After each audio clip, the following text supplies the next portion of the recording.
Hello, everyone, and welcome to another episode of Reel Me In, a movie podcast where you didn't really ask for, but hey, I'm going to give it to you anyways. This is a podcast where I talk about anything, everything, and anything about movies. I'm your host, Chase Lee, and hey, guys, listen, this is episode 122. Holy fuck, we've made it this far, and we're going to keep on going until I get arrested or something terrible happens to me, but we're not going to wish that upon me just yet. But this is episode 122, guys. There's a lot to talk about, but if you're new to the podcast, what I do is I'll go over some movie news, some trailers that dropped, and then I will have the main portion of the podcast, which is what is titled, and I'll have my review of the Bronze this week, as well as my coverage of the South by Southwest Film Festival. This is part 2. Part 1 is on last week's podcast, so if you want to go check that out, go check that out. And of course, I'll have my box office results for the weekend, and then we'll just wrap this bitch up and we'll go home. So how's that sound? Does that sound pretty good? How you guys doing? You guys doing pretty good? You guys seen any good movies lately? Hopefully you'll want to go see one of these movies that I suggest in South by Southwest, because I saw a lot of them.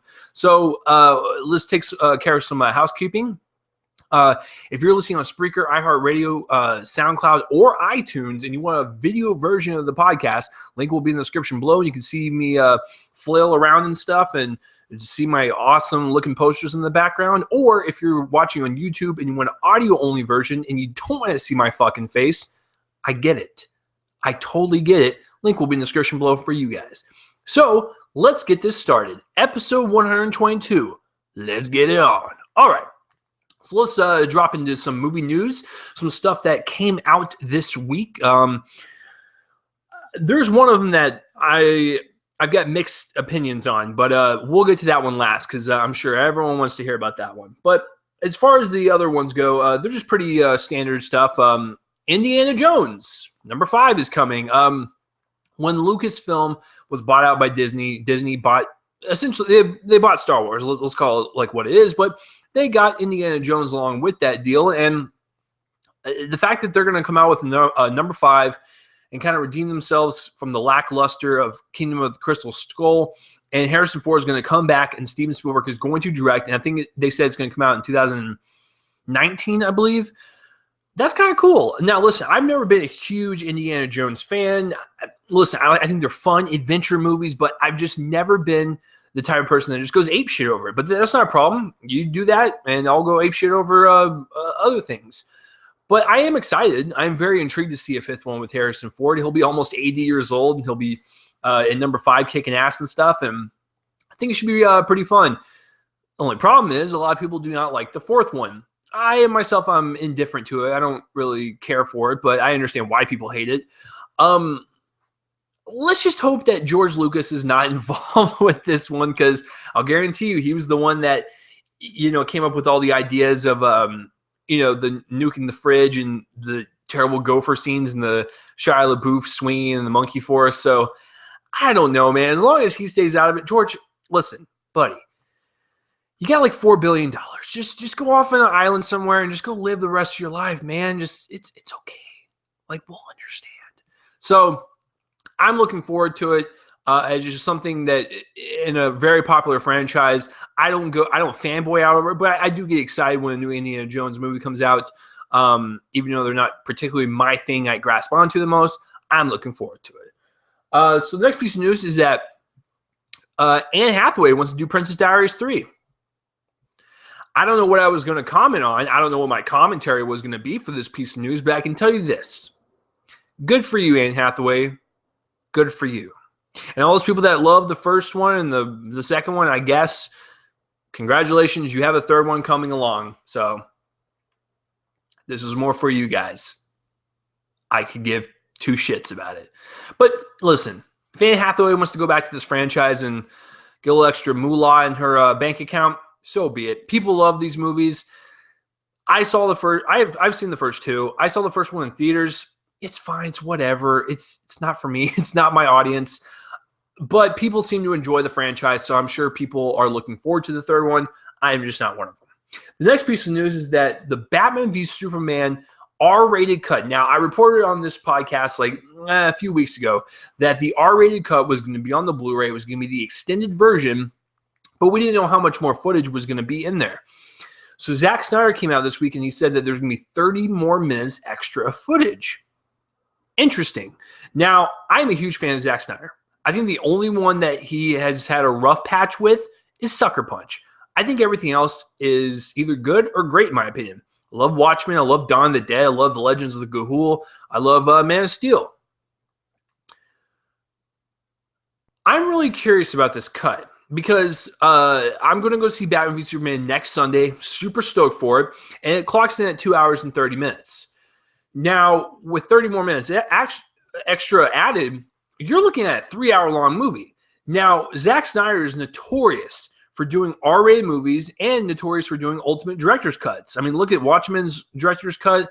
300's got a director's cut. I'm sure Dawn of the Dead's got one somewhere. I'm excited to see the director's cut, but I'm also curious as to what they cut out. Now, when we watch the movie next weekend, are we going to say to ourselves, like, that was perfect? Or, ooh, in some scenes, I felt like some of the stuff was missing. It's going to depend. But until we see the actual movie, we're not going to really know. And when I see the movie, I'm going to buy that ultimate R-rated cut for damn sure. You know that for a fact. And I'm actually curious to see what they cut out. Did it make sense for the story to cut out, or would it have actually benefited to be in the movie? But either way, 3 hours of this thing, I'm all for it. And I haven't even seen the original cut yet. So I get why they had to cut stuff out.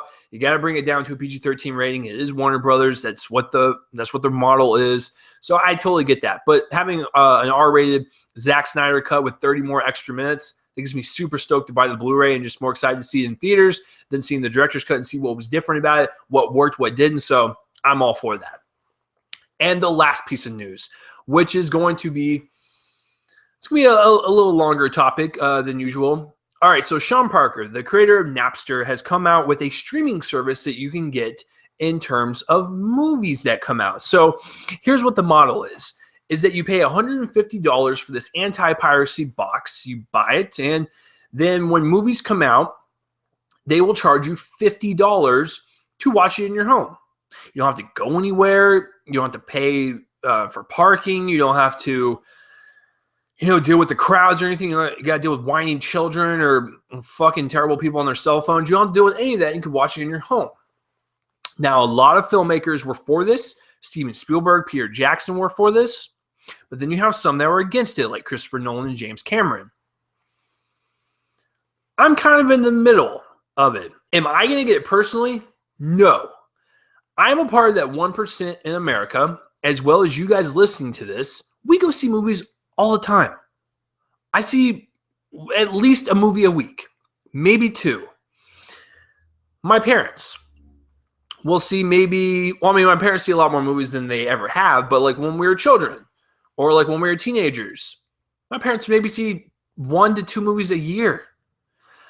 I think this model is going to work well with those types of people that go see those 2 movies a year and are a little bit more wealthier than others. Because let's face it, $150 for a box and $50 per movie does not sound appetizing, especially for me, who does not have just money laying around on the ground. Oh, what's it over there?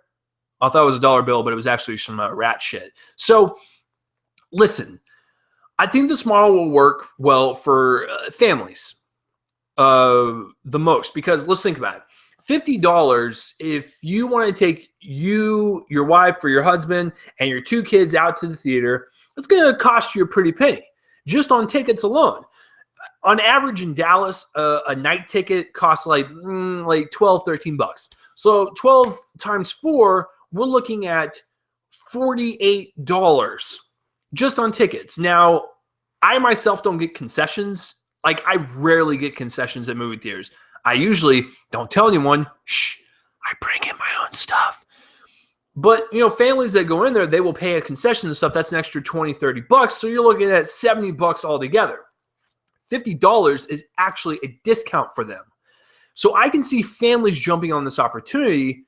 I myself will never jump on this opportunity. Maybe if I get rich, sure, and I don't want to leave one day and I just want to, pop open Marvel's Civil War that weekend and I'll be like, oh, cool, I can, watch this in my underwear and scratch my nuts while eating a pizza in one hand. So, it's just, I can see where the model is there.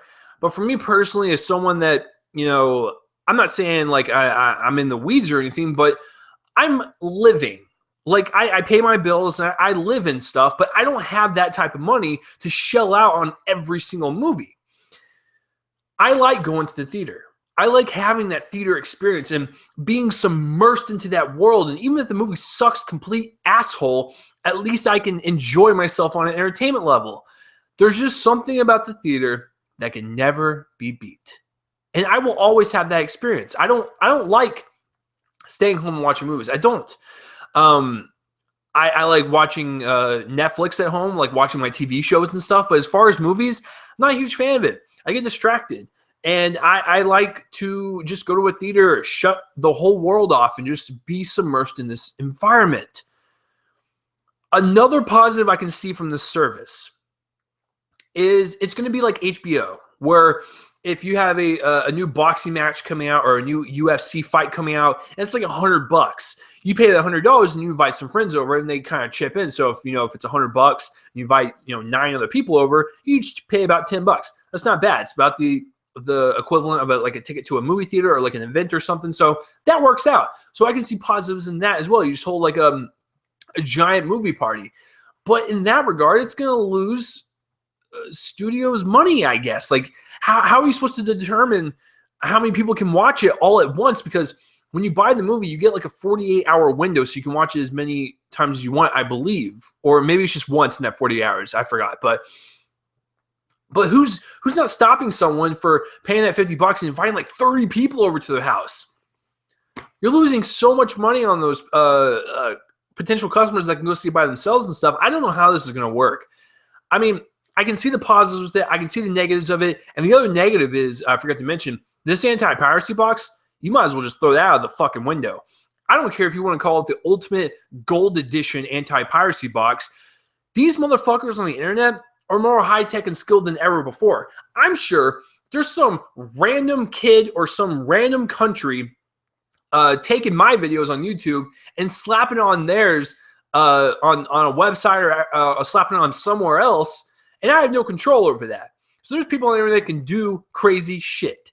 With this anti-piracy box, you can bet your fucking ass there's going to be someone from, I'm not saying anonymous, but someone like an anonymous figure that will take that movie and still pirate it off that anti-piracy box. So people will find a way, and will find a way to be leaked. So I can see the pros, I can see the cons and stuff. That's kind of where I lie. I'm like in the middle, where it's like, I see the good, I see the bad. I don't want to get it because it's too fucking much. So listen, I will always go to the theater because I see like 100 movies a year.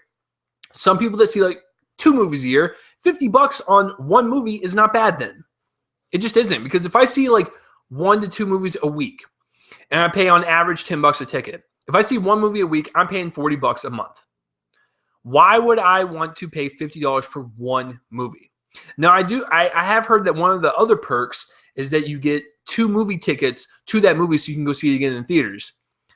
I guess that's kind of cool, but still, too much money for me. I can see where it could be helpful for like families or like events and stuff. So I'm in the middle, but that's it for the movie news, guys. What do you guys think about all the movie news, and what do you think about the streaming service? Comment in a place where I'll put my face and let me know. So let's get in to some trailers. So there were several that dropped. So let's get this started. Let's start with Central Intelligence. Now, this is the one with starring Dwayne Johnson and Kevin Hart. And Dwayne Johnson was picked on in high school. Kevin Hart was the cool guy. Now their lives are swapped, and Dwayne Johnson kind of recruits him to be in the CIA. I didn't care about the trailer. It wasn't funny at all. I think Dwayne Johnson is super charismatic and he can carry a movie. He's got that charisma and personality that just it just burst off the screen. It's great. Kevin Hart, I'm still okay with him. He's not worn on me just yet. Where I'm like, I'm worn out to where I'm just like, oh, Kevin, just stop. Just go take a break. I'm still fine with him. But the trailer just wasn't funny. The beginning was fine. It was kind of humorous, but like overall, it was just kind of like a blah type of standard buddy comedy. And it's whatever. So there's really nothing more I can say. It was unfunny to me. But if I hear good reviews and shit, I will go see it. But until then, Central Intelligence, not for me. The next one I want to talk about is the official, which I didn't think it was the official. I thought it was like trailer 2. The official trailer to X-Men Apocalypse. So I guess all the stuff before were teasers. Fuck me, right? So I like this trailer quite a bit. I love the imagery.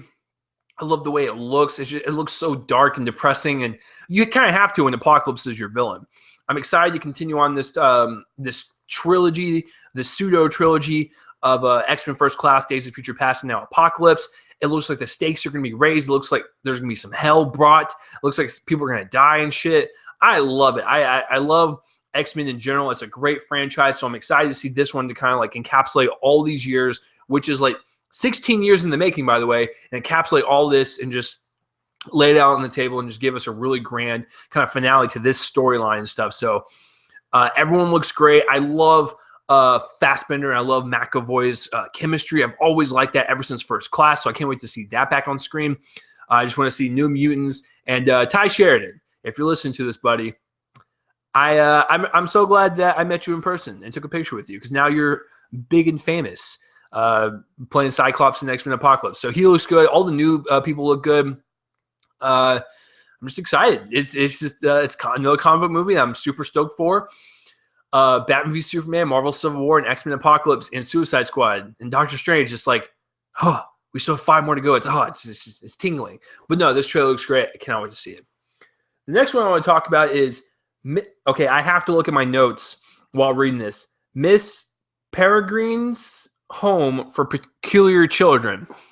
Okay, so this is directed by Tim Burton, and essentially these kids have weird-ass powers or things about them, and there's someone that harbors a home for them.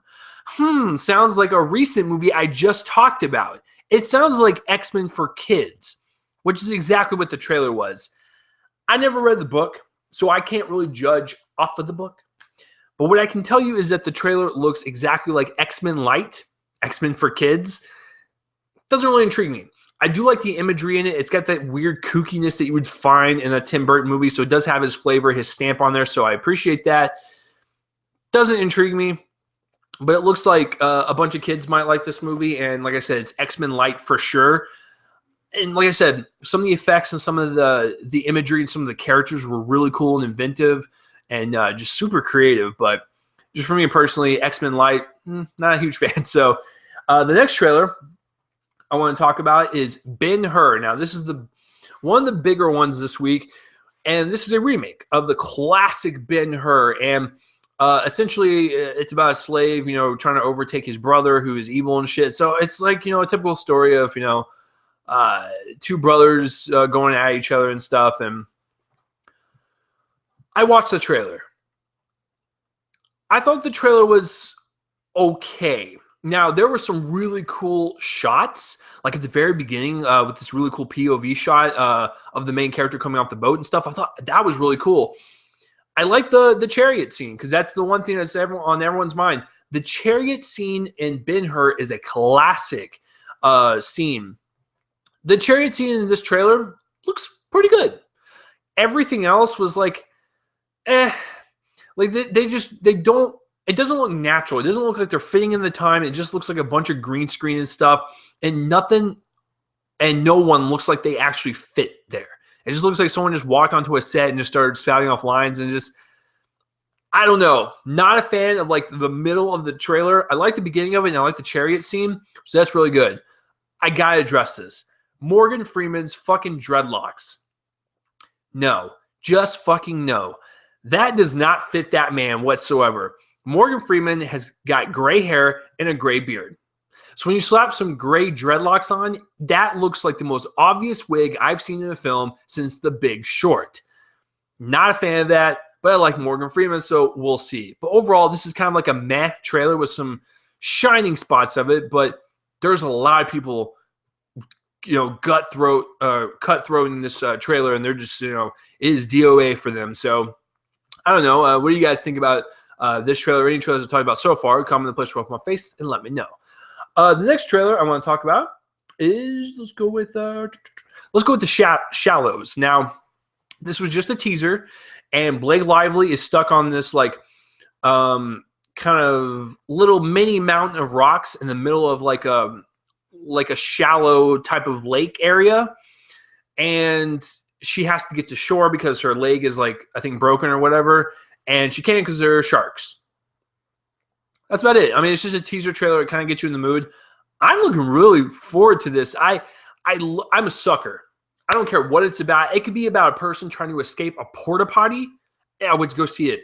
If a movie is set in one location and they have to get out of that location or away or whatever, I'm all for it. One character, one location for 90 minutes, I'm sold already. So it looks good on that front.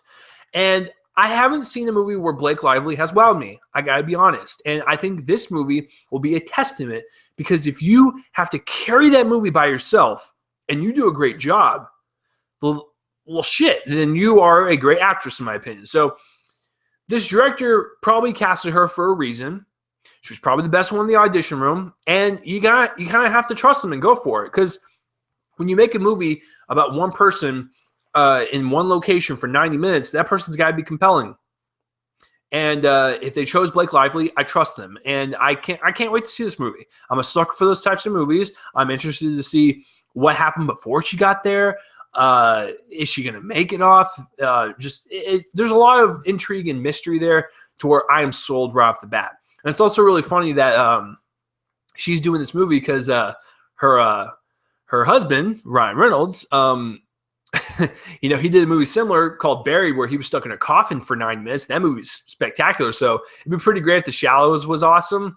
That way, they both have one of those type of movies on their resume. It's adorable.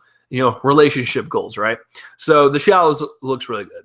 And the last trailer I want to talk about is Sausage Party. The Red Band trailer dropped, and I gotta fucking tell you, I haven't laughed that hard at a trailer in a very long time. I like the trailer a lot. A couple of my colleagues from We Live Film, WeLiveEntertainment.com, I went to South by, and that played there. Didn't get a chance to see it. My colleagues saw it. Let me preface this by saying this. They are not Seth Rogen fans at all. So I kind of figured they were not going to like this movie. And guess what? No surprise, motherfucker. They didn't like this movie. They said it was juvenile humor. It's typical Seth Rogen stuff. Which kind of gets me excited because I do like Seth Rogen. And I like his partner, Evan Goldberg. I think they have created some of the most inventive comedies in the past several years. Superbad is like a modern version of American Pie. Pineapple Express is a really cool action stoner comedy. The Green Hornet we're not going to discuss. This is the End is a really good self-aware apocalypse movie. The Interview is a very controversial movie, but it's still very inventive and stuff. And so Sausage Party is an animated movie that makes fun of Disney and Pixar movies. It's about a bunch of grocery store items that get lost off their shelves in the supermarket, and they have to find their way back. And if you think I'm fucking joking, go watch the trailer. I've been looking forward to this movie for 3 years now. Because when I heard about it, I was like, this is something Seth and Evan would come up with. Sounds like something on one night, smoking that hash, Sausage Party. They came up with it in their van, and now here we are. I'm really looking forward to it. The trailer was really funny. It hit in the right moments for me. All the F-bombs and everything was really funny, which is super rare for me because usually curse words are not that humorous to me. But they were delivered so well that they felt new and fresh. There was one peyote scene where a bag of peyote, I think, he's like, "Oh, you're funny. You don't have to believe me." Seth Rogen plays a hot dog. And he's like, I'm gonna go tell everyone the truth. And he's like, "Well, I guess I'm wrong. Fuck me, right?" That wasn't the line, but he said it like that. And Seth Rogen plays a hot dog, and Jonah Hill, I think, plays a hot dog. And it's just, he actually works really well with the hot dog, by the way, voice wise. But it looks really funny. It looks like just a really fun R-rated time making fun of these Disney and Pixar movies. And the opening scene of this trailer, when it switches tones, is it's one of the best bait and switches I've seen in a trailer in a long time. And I like the very end when I think it's a Twinkie explaining to Seth Rogen's hot dog. He's like, "Once you've seen this shit, it will fuck you up." just the way he said it and just the way he delivered it was so funny. I love this trailer. I was crying laughing. Please check out this trailer and all the trailers that I mentioned, and let me know what you thought of Sausage Party and all these trailers I discussed. Comment in that place or up on my face and let me know what you thought of the trailers that debuted this week. All right, so let's get into the meat of the podcast, the title of the podcast. You were looking forward to it. Let's talk about that was the wrong header. Sorry. Let's talk about the Bronze. Now, this movie, like when I get to the box office results, it is quite shocking how much it made. Like it was not received well at all. But I gotta tell you, there were aspects about this movie that I like, and there are some I don't like. It's kind of like the middle of the road for me. So let me explain why. So let's get real and break this down. So let's start with the writing and directing. Now, let's start with the story. Because the story is that Olympic gymnast. She was a kid. She went to the Olympics, and she ended up getting the bronze medal. Which, by the way, you were the third best in the world. I'd be fucking stoked. Anyways, she grows up, and she still hasn't let that go. There's someone else in her town that's really good at gymnastics, and they're training her to be the next big thing. And it's kind of making her sour and stuff. And then she ends up coaching this young lady, and hilarity ensues. That's all I'm going to say unless you want to see it, because I don't like spoiling anything. So story-wise, it's pretty compelling. I like the way the story is set up and stuff. It's an interesting premise. I've really never seen that before, and there could be a lot of humor into this, but also a lot of heart. So I was expecting that. My major issues with the movie boil down to its humor and the characters. Let's start with the humor. There are some funny lines from Melissa Rauch's mouth in this movie. But for the most part, I felt like they were trying too hard to be R-rated and edgy and stuff, and it just didn't come off natural or well, and I was just like, that wasn't really funny. But there were some one-liners that caught me off guard, and I was like, that was delivered very well. But other than that, the humor is kind of hit or miss for me. There is a sex scene that was pretty inventive and pretty funny. I did like that scene that was pretty good. But other than that, the humor is kind of so-so for me. So let's talk about the characters. Now, I get it. Melissa Rauch's character is raunchy. She is foul-mouthed. She is out there. But you can also tell there's a little bit of heart to her, so I get that. The first half of this movie was rough. And what do I mean by that? Her character is so unlikable and so bratty. I'm just like, please tell me she's not this way throughout the entire movie. I did not care for her character at all. She was like, she's an older woman. She's a grown woman. She's acting like a child. And I was like, I get if you want to go that route, but at least like hone it back a little bit so it's not like too like abrasive, like on screen. It's like, whoa, can we calm that shit down, please? So I didn't really care for her character, and all the other characters are just like, they're whatever.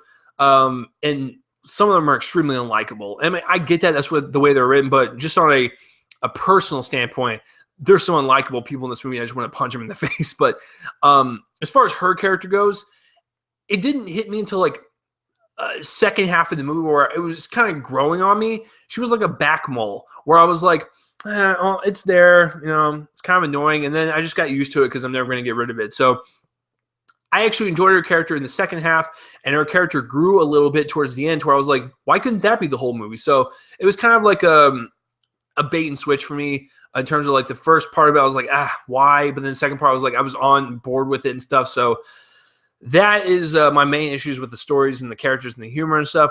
But the way it's directed, it's fine. There's nothing like spectacular about the direction. It's a decent little story that it's directed well enough to carry on throughout the movie and stuff. There's just I didn't sit back and go, wow, this directing is amazing. It's a nice little movie with some issues. But acting wise, despite me hating Melissa Rauch's character for the first half, I really liked her. And I'm glad she stepped outside of her role in The Big Bang Theory. Not a huge fan of that show. My brother is. But I've seen some episodes, and she's very squeaky. She's very mousy, and it's very nice to see her step out of that comfort zone and be her own thing and be raunchy and foul-mouthed. I love that shit. All the other actors, Thomas Middleditch is in this. He's really he's good and everything. I like him in Silicon Valley, so it's nice to see him in another movie. Sebastian Stan. I love him as Winter Soldier in the Marvel Cinematic Universe, but it's really cool to see him kind of try something different. And we saw a lot of him. That's all I'll say. And Cecily Strong is in this. She's fine. Gary Cole plays the dad. He was kind of wimpy and kind of wussy throughout most of the movie. And yeah, he does gain some balls and stand up towards the end, but you know, his character was frustrating, but he's Gary Cole. He's fucking awesome. I like Gary Cole. But as far as everyone else, like, it's fine. But Melissa Rauch's character, the revelation she kind of has towards the end and stuff was kind of poetic almost. And I was like, damn, I just wish most of the movie could have been like that, but it's whatever. Or at least if it's going to be a raunchy comedy with heart, just make the humor funny. Sorry. Cinematography wise, it's a nice little independent movie. There's no shot that was like, oh wow, that was amazing, except for one at the very end. I'll get to that in just a second. But the gymnastics scenes and, you know, the town scenes and stuff, they're nice. I mean, the cinematography is not the standout, except for that one scene.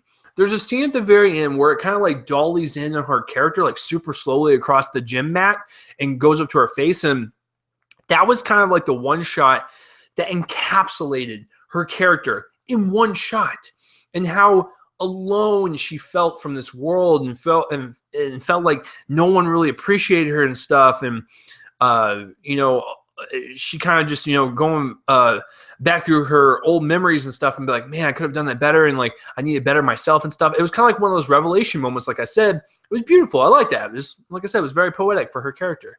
So I love that shot, but everything else, you know, it's fine. Editing wise, the movie's about an hour and 40 minutes. Since I didn't like her character in the first half, I was really struggling to like get into it and stuff, and it felt really just slow to me. I was just like, oh my God, can we just like move this along, please? Because I was just not enduring her character at all. But once we got past that hump, I still enjoyed the movie overall, because I was just kind of fascinated to see where the movie would go. And at the very end, they kind of throw a little curveball at you, and I was like, oh my God, Melissa Rauch's character is actually the good guy. Well, fuck me. So there's a nice little twist at the end. I was like, dude, these fucking people, some of these people are fucking terrible.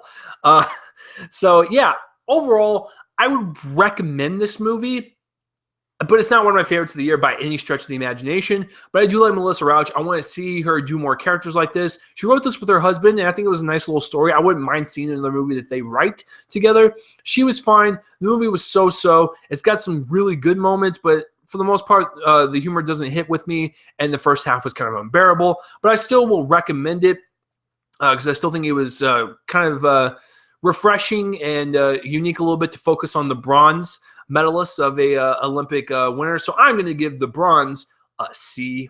So would you guys think of the bronze? Have you heard of it? Have you seen it or whatever? Comment in the place, roll my face, and let me know. So that's out of the way. Let's get to some South by Southwest picks. Now, this is my part 2 coverage, and like I said, part 1 is on last week's podcast. You can go check that out on my channel somewhere. It's on there. So the way I'm going to do it is like I did last week, where I'm just going to kind of briefly go over the movies. And if you want an in-depth review, my reviews will be on my channel starting tonight. My first review of part 2 will be Everybody Wants Some, and that will be on my channel. You should go check that out. But and then after that, I'll have 3 on Monday, and wait, I think 3 on Monday and then like 1 on Tuesday or something. So I'll have them spaced out. So after you get done listening to this podcast, if you want a more in-depth review and my actual grade for the movie, then you can go visit my YouTube channel and check those reviews out. My first one being tonight, Everybody Wants Some. So let's do this. Let's go over some movies that I saw and my just overall impressions of part 2. So I went back for the second weekend or whatever, and I had a lot of fun. I I kept it to theaters outside of downtown because I did not want to fucking be in downtown again. Last weekend was miserable, and plus St. Patty's Day weekend parade shit was this weekend. I was not going to fucking be down there. You bet your ass that. So I stayed on the outskirts of downtown, and I still enjoyed myself. I got to stay at the Draft House a lot. I saw a couple movies at the Topher Theater. That was a really cool theater. I'd never been to that one before, but I always loved the Draft House, man. The Draft House is fucking king. I cannot wait for Fantastic Fest, where everything is at the Draft House. So overall, my experience was good. I really liked most of the films I saw. And one of my favorite parts of the festival, I got to talk to a German couple, and they actually came from Germany. And we just had this nice little discussion on foreign films and what kind of foreign films I like, and if they watch a lot of American ones. And we just kind of talked about foreign films coming over here and stuff. And do I like reading subtitles and stuff? And I was like, yeah, I actually do. I know some people do not. And I asked them in Germany, like, how their subtitle thing was set up with our films and stuff. And it was really just fascinating to talk to them. So if you guys are listening, you guys were really cool to talk to. So I appreciate that. And then I didn't talk to anyone else. I mean, I casually talked to a few people and be like, hi, what's up? What movies have you seen? You know, just typical shit. It was really cool to see someone who actually traveled from Germany to come to this festival. They didn't come from the films. They came from the interactive portion, but their first and only movie I'm assuming they saw was Everybody Wants Some, so that was kind of cool. So yeah, let's talk about some of the movies I saw. And like I said, if you want my full in-depth reviews of these movies, they will be on my channel, spaced out over the next couple days. So just check back occasionally and go ahead and do that. So let's talk about Suntan. Suntan was the very first one I saw on Friday morning, and this story is about this doctor who goes to an island, and he starts stalking this young girl or whatever.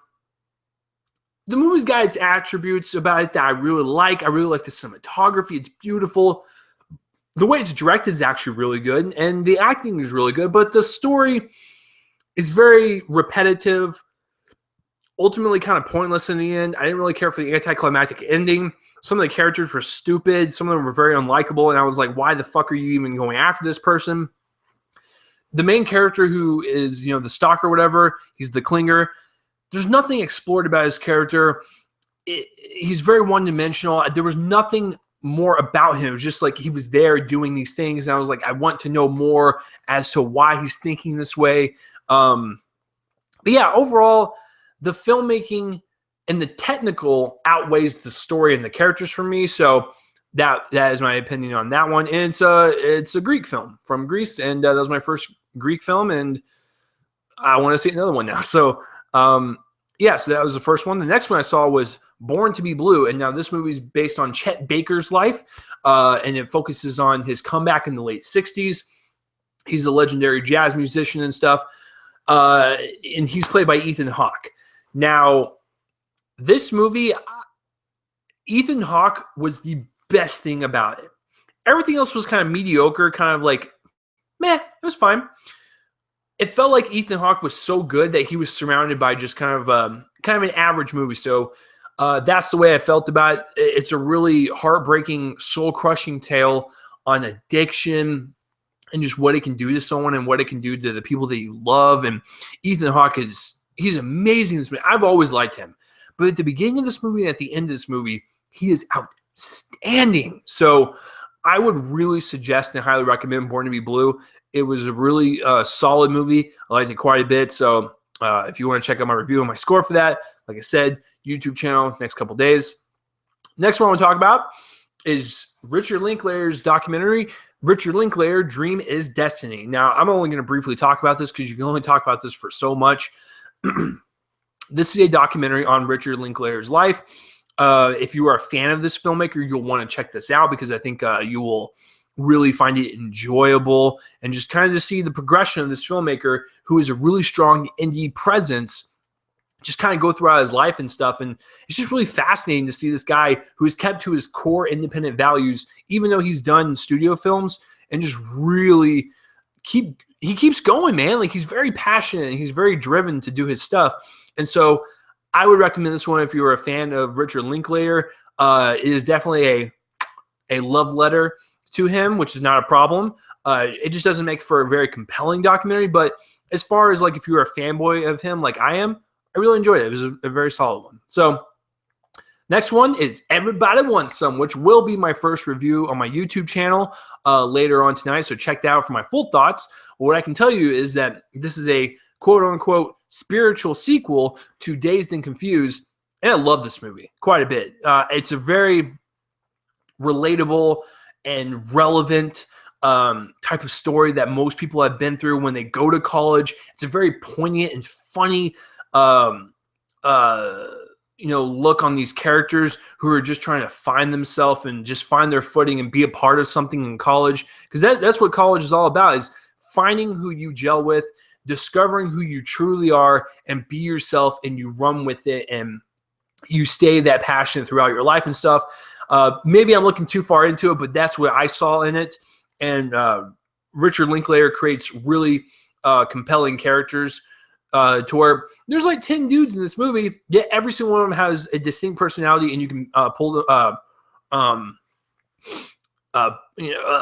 point them apart or whatever from each other. So I really love this one a lot. It is a worthy spiritual sequel to Dazed and Confused. So that is my review on that, or my thoughts on that. Full review on my YouTube channel later tonight. Next one I saw was Shovel Buddies, and now this one is about a group of friends who fulfill one last request for their dead friend or whatever, and I thought it was really solid. There's a lot of really great themes of friendship and guilt and redemption, and there's just so much going on with these teenagers' lives and stuff. They were deeply layered, and they were well layered. I really enjoyed the performances. The story was really good. It was kind of endearing to see these people go so far for their friends and stuff. And I said this in my review, and I'll say it here. This movie was like, like when you see like on Facebook or like Instagram, when you see like a group of friends like every single weekend, you're like, oh man, it looks like they have fun with each other. But this movie kind of explores more into that, where it's like, yeah, they had that stuff on the social media, but deep down there was a lot of rifts between them. And once their friend died, it caused even more rifts and stuff. But deep down at the end of the day, they were still friends to each other. And they, like I said, there's something really touching about that. So I really enjoyed Shovel Buddies. And the last movie I saw, which won't be on my YouTube channel, so I'll just review it real fast, is Jules and Dolores. And this film is about a guy who's in gambling debt, and so he has to pay off this mob boss or whatever, and he steals the Jules Romulet, I think. It's the World Cup trophy of soccer in Brazil. And it was an entertaining heist film. I found it really enjoyable and very entertaining, but some of the characters seemed a little one note, a little flat to me, so I didn't really care about it in the end. But some of the characters were such lovable oafs, and they're just kind of stupid or whatever. I'm just like, you know what? Even though they're kind of incompetent and like they're just kind of dumb, there's something really lovable about them. The Dolores character, which is her name is in the title, you don't see why it's called that until the very end of the movie. She's kind of one note. There's really nothing to it. That's what I'm saying. Like, most of the characters in this are really just kind of like flat and just kind of like they're there. There's nothing more explored about them. I kind of wish there was. It would have made this heist movie a little bit more engaging and a little bit more conflicting when these characters, were about to get caught or like whatever. So I don't know. For me personally, I give it a C+. It's on Netflix. Check it out and let me know down below what you thought of it. But that is my coverage of the 2016 South by Southwest Film Festival. This is part 2, my last part. So if you guys want to check out part 1, that will be on last week's show. But I saw 12 movies total. I thought all of them were at least good. Some of them were great, and some of them I really enjoyed. And there was a couple that I just didn't really care for. But overall, it was a great year. I can't wait to go back. And I think my next time in Austin, unless me and my roommate go down for whatever reason, my next time will be for Fantastic Fest in September. So I'm really looking forward to that. So that will be a lot of fun. So what do you guys think of these picks for this week at South by? Or do any of them intrigue you? Have you seen some of them? Let me know all that in the comments down below. And South by Southwest, I will miss you. So let's get into the final category of this podcast, and that is the box office results for the weekend. All right. So by the way, The Bronze came in 22nd place with $421,000 and a little over 1,100 theaters, which is a little bit more than normal. That's pretty bad. So, sorry. Number 5 is Deadpool with 8 million. Deadpool's killing it. It is rocking it right now. I might go see that again before, or no, I'll probably just wait until it comes out on Blu-ray. I'm definitely going to buy whatever Ultimate Edition they have for that. Its budget is 58 million, and right now domestically it's got 340 million dollars. Worldwide, it's got 730. That's insane. Let's look at the all-time R-rated. Oh wow. Okay, so Deadpool is still sitting at number 3 for the highest grossing R-rated film domestically of all time. Number 3. Number 2 is American Sniper with 350. So Deadpool's got around 10 million to go. A little less now because Deadpool's at 340, 941. American Sniper's at 351, 26. So less than 10 million to go to beat American Sniper for the second highest grossing R-rated movie domestically of all time. That's crazy. And then Passion of the Christ is number 1 at 370. So I don't know if it can beat that. Maybe it might get a bump. Deadpool might get a bump next week because Batman v Superman comes out, and people, if they don't get a chance to see that, they might just spill over to that one and be like, I still want to see a superhero movie. So I don't know. Deadpool could do it. It could be the highest grossing R-rated movie domestically. That's great. That's fucking crazy. So that's number 5. Number 4 is 10 Cloverfield Lane with 12.5 million. And right now, if my computer will stop fucking up. Oh, are you kidding me? Oh, man. This is what happens when you do this shit live. Fucking Box Office Mojo is like updating. Okay, so I have to go to the other one. All right, so 10 Cloverfield Lane made 12.5 million. Domestically, it is made 45 million, if my computer will stop fucking up. Yeah. 45 million domestically, and worldwide it's got like 46. And its budget is unlisted. 5 million for their budget. Oh yeah, they made bank then. So with 46 million worldwide on a $5 million budget, I told you guys the rule of thumb is to double that and stuff. That's fucking nuts. Like, you've almost 10 times your budget. Like, what the fuck, man? So 10 Cloverfield Lane, it's a really good, solid thriller. I gave it a really high grade. So, yeah, check it out if you're curious. Number 3 is Miracles from Heaven, and we got 15 million. Those faith-based movies, man, they just know how to do it. So, domestically, it's got 18 million right now on a budget of 13 million. So, doubling that, you need about 26 to break even. It'll probably do that by next week. So, yeah, I don't think it's going to be a flop whatsoever, but I think 18 million opening is pretty crazy because I think it opened up on I think the Thursday night showings got it a little bit more, but the weekend is 15 million, but it's got 18.5 million total. Number 2 is Number 2 is Allegiant, the Divergent series, and it made 29 million opening weekend. Ouch. That thing it keeps getting lower and lower every single time a new one comes out. I didn't see the second one, nor do I want to. So I'll leave it at that. But it made 29 million this weekend. Let's see what's got any worldwide. Okay, and then worldwide it made 54. What's its budget? Its budget is 110, so it needs to make about 220 to break even. Fuck. I don't get it, Lionsgate, because what they're doing is that they're releasing the last final part next year, and they split it up into 2. They should have just released it this year. It's the last one you gotta do, and just move on. But it needs to make 220 to break even. Fuck, with only 54 worldwide, only 30 million domestically. Dude, this fucking series is going down the shitter. Oh, God. I remember when I saw the first one, and it was fine as whatever, but I did not like it whatsoever. All right, and the number 1, again, only dropped 26%. That is amazing because it only dropped like 33% last weekend, but only dropped 26 the following weekend. Number one is Zootopia with 38 million, and right now domestically it's got $201 million.